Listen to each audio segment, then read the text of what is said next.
Hack crime का 5th episode लेके आ गया हूं जिसका नाम है स्टेल्थ मोड। कहानी वहां से स्टार्ट होती है जहां से आप लोग सोचना चाहते हैं। इस कहानी में दिखाया जाता है एक बिजनेसमैन को जिसके कंपनी पे यह आरोप लगा है कि उसने फ्रॉड किया है बहुत सारे लोगों के साथ और वो टेररिस्ट के साथ भी जुड़ा हुआ है। अब कोर्ट जो है उसकी कंपनी पे यह बैन लगा देती है कि उसके सारे जो मिशंस हैं वो भी रख लिए जाएंगे और उसके सारे बैंक अकाउंट्स भी वो भी जब्त हो जाएंगे पुलिस के द्वारा।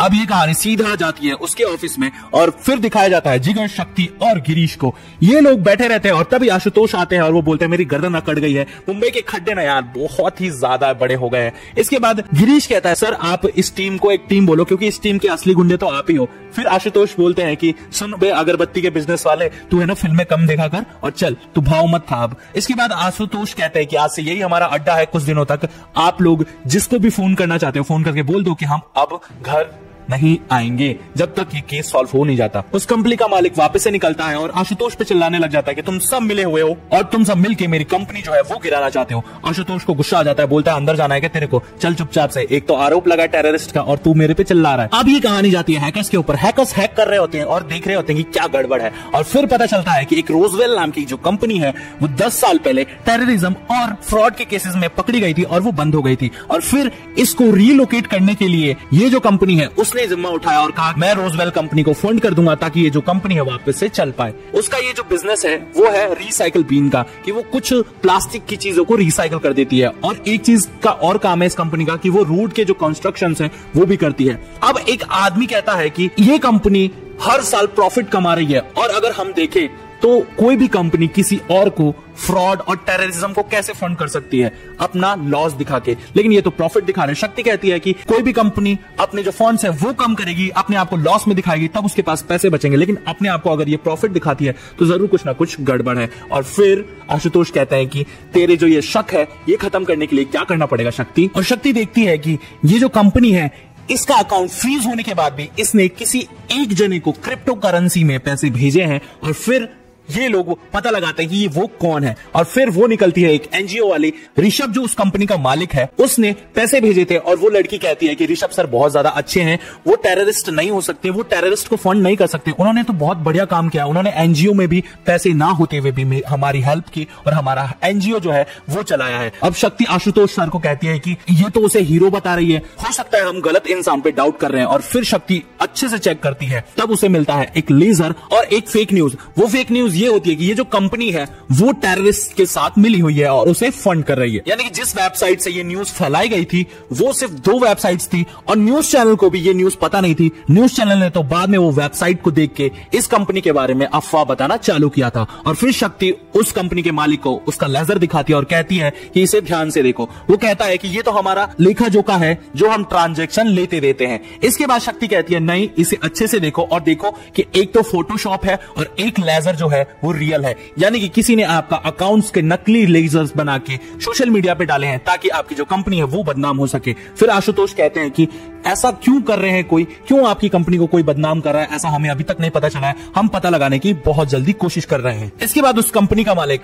उन्हें अपना प्रोजेक्ट दिखाने ले जाता है और कहता है कि ये है हमारा सबसे बड़ा प्रोजेक्ट। उन्होंने एक रोड बनाई होती है जो कि इतनी स्मूथ होती है कि उस पर प्लेन जो है वो भी लैंड कर सकता है। और गिरीश एक पंच मारता है कि सर आपकी गर्दन के लिए ये रोड बहुत ही ज्यादा मस्त है। आशुतोष ऋषभ को कहते हैं कि तुमने बहुत अच्छा काम किया है, मेरे से गलती होने वाली थी कि मैं एक अच्छे इंसान पे शक करने वाला था। ऋषभ भी आशुतोष से सॉरी मांगते हैं कि मैंने तुम पे चिल्लाया, मेरे को माफ कर दो। और फिर ये लोग पता लगाने की कोशिश करते हैं कि कौन जो है ये अफवाह फैला रहा है आपके बारे में, हम जल्दी ही पता लगा लेंगे। इसके बाद आशुतोष कहते हैं कि कल से हम अपने ही ऑफिस से काम करेंगे, हम यहाँ कंपनी में नहीं आएंगे और फिर सारे लोग मान जाते हैं। इसके बाद कहानी जाती है शक्ति के माँ पे। शक्ति की माँ जो है एक फाइल फेंक की कहती है कि तेरे को मना किया था ना कि घर के बारे में कोई बात नहीं होगी और तूने मुकदमा भी हायर कर दिया कोर्ट में। फिर वो कहती है कि हमें अपना घर चाहिए और वो ज्यादा से ज्यादा क्या करेंगे, मुझे मार देंगे, हलवा है क्या किसी को मारना। और फिर उसकी माँ कहती है देख मैं पहले ही बहुत कुछ खो चुकी हूँ, अब तुझे भी नहीं खोना चाहती। और फिर ये कहानी स्विच हो जाती है पुलिस स्टेशन में जहां पे आशुतोष ने एक नंबर को ट्रेस करने को बोला है क्योंकि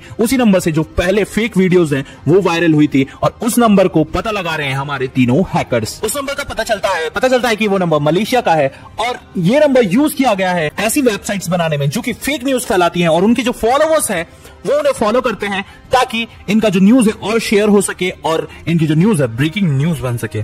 समझ में आया। और फिर ये जो ऐप है इसमें बहुत सारे फॉलोअर्स हैं और ये उन कंपनियों की न्यूज छापता है जो कि फेक्ड है या फिर जो कंपनी इनको ज्यादा पैसे देती है, और ये फॉलोअर्स उन कंपनियों की जो न्यूज़ है वो शेयर करते हैं ताकि लोग उनसे प्रोडक्ट बाय कर सके, ताकि फेक न्यूज है वो भी चल सके। तो बस यही काम था इन दोनों वेबसाइट्स का, और ये वेबसाइट्स फेक न्यूज ज्यादा ही छापने लग गई थी। और दो कंपनीज ऐसी थी जो कि मुंबई में थी। और फिर आशुतोष कहते हैं तुम इतने शातिर तो हो गए हो, तो बताओ लोकेशन क्या है। और फिर शक्ति और आशुतोष लोकेशन पे निकल जाते हैं उन कंपनीज के बारे में पता लगाना, ताकि इन वेबसाइट्स के बारे में पता लग सके। अब एक इंसान का फोन आता है जो कि मैनेजर होता है उस कंपनी का जिस कंपनी पे फ्रॉड चार्जेस लगे हुए हैं, और वो कहता है कि मैं इस जगह खड़ा हूं, क्या आप मुझसे मिलने आ सकते हैं। इसके बाद आशुतोष और शक्ति जहां पे जा रहे हैं वो सेम लोकेशन लाई करती है उस इंसान पे जो कि सारी फाइल्स लेके आया था और सारी इंफॉर्मेशन लेके आया था उस कंपनी के बारे में, क्योंकि आशुतोष ने कहा था उस कंपनी के मालिक को कि आप एक फाइल बनाइए जिसमें सारे लोगों के रिकॉर्ड्स जो है वो शामिल हो सके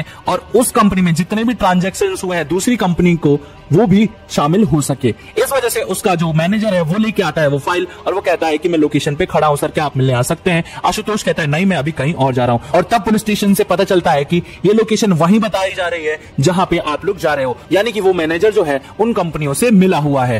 अब शक्ति को उसके मैनेजर के फोन का ट्रेस चाहिए था ताकि वो उसके ईमेल्स चेक कर सके, और इसके लिए शक्ति को उसके क्लोज जाना पड़ता ताकि वो उसका फोन जो है वो हैक कर सके। लेकिन ऐसा हो नहीं सकता था, क्योंकि अगर मान लो उसको जरा भी शक हुआ तो वो अपना फोन तोड़ देगा और सारी जो इन्फॉर्मेशन है वो गायब हो जाएगी। अब आशुतोष और शक्ति वहां पहुंचते हैं, वो रेस्टोरेंट में अपनी गर्लफ्रेंड के साथ बैठ के कुछ पी रहा होता है, और तभी आशुतोष कहता है तुम मुझ पे छोड़ दो, मैं एक काम करता हूं। और फिर आशुतोष उस पर ध्यान रखने लग जाता है। तभी कुछ होता ऐसा है कि वो इंसान को वॉशरूम जाना पड़ जाता है और वो वॉशरूम जाके वॉशरूम यूज करने लग जाता है, और बगल वाले वॉशरूम में शक्ति बैठी रहती है, उसके ब्लूटूथ से उसका जो मोबाइल है वो हैक कर लेती है और उसके ईमेल सारे पढ़ने लग जाती है। तभी होता यह है कि वो इंसान वॉशरूम करते ही जाता और शक्ति को वॉमिटिंग आ रही होती है कि भाई ये कितना करेगा भाई, अब तो रहने दे बस।